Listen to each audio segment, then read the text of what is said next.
Love that for the Wasatch Front. Yeah. Wasn't terrific everywhere, no. So I'm glad that it worked out well for those folks because we did see some storms in central and southern Utah. We're sandwiched between a few disturbances. Another one will impact us tomorrow. I want to show you how these disturbances brought those storms to Cache Valley earlier in the afternoon and evening. You see a few storms roll off the mountains and run through the valley before we closed it out with sun. So it was one of those unsettled days. As we look at the forewarn radar, there's only one portion of the Beehive State where we're seeing that moisture holding on, and you can tell that's down towards Grand Staircase, near Loa, Bryce Canyon, and just a few echoes of moisture over towards Milford. As we get a little closer, you can kind of make those out. But other than that, quieting conditions as we get through the overnight. Satellite radar shows that front, and in the last few hours, along that boundary is really where we focused a lot of energy and that storm development, while it was clear for the Wasatch Front with quiet conditions and clearer skies tonight. Different story than what we were seeing last night with all that lightning. So,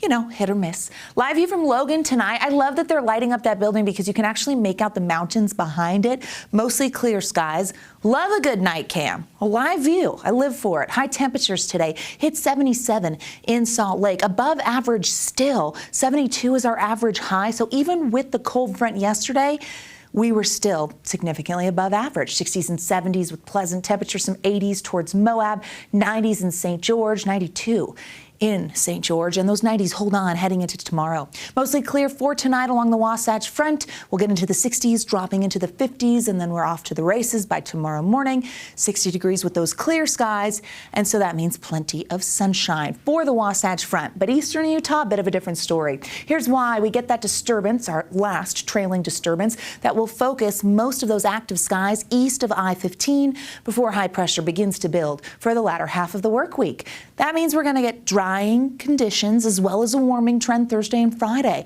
We'll hold on to decent temperatures for the weekend, but you're going to notice here we get the door opening for the chance of some wet weather for the latter half of the weekend and into next week. We're going to monitor it closely. Storm threat for tomorrow, southeastern Utah, and it's a general thunderstorm threat for south central Utah. Most of the activity will be tied to the higher elevations, and daytime heating will really help with that. So now you know. So we look at the Futurecast, walks you through the exiting of that cold front. Bye, see ya, and here we go. Off to the afternoon and evening, Castle Country, the Basin, Duchesne County, towards Hanksville and over Lake Powell, looking like they'll see the most development, and that will track east and south as we head through our Thursday. Then quieter conditions set up as we get into Thursday morning, holding on for Friday, and there is that warming trend. Look at those numbers climb. Okay, so we're close to average, which we had several cold fronts come through, but still really pleasant conditions. Then that high pressure moves in. We see the warmth Thursday into Friday, and then we kind of even off a little bit heading into the weekend.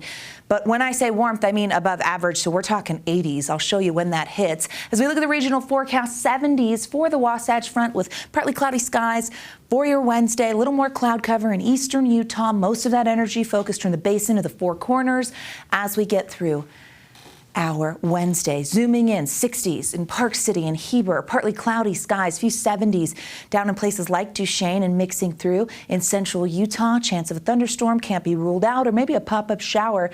Still 90 in St. George. I hope you like the 90s, Washington County, because you get them for quite a few days. Breezy conditions with sunshine. We'll see those 90s holding steady until cooler air moves in for the beginning of next week, but dry for the 7-day in St. George. As we look at the Wasatch Front, slight chance for tomorrow, but really east of I-15 there, and those 70s will turn to 80s by Friday, low 80s there with breezy conditions. And then we introduce the chance of moisture back into the forecast by the latter half of the weekend.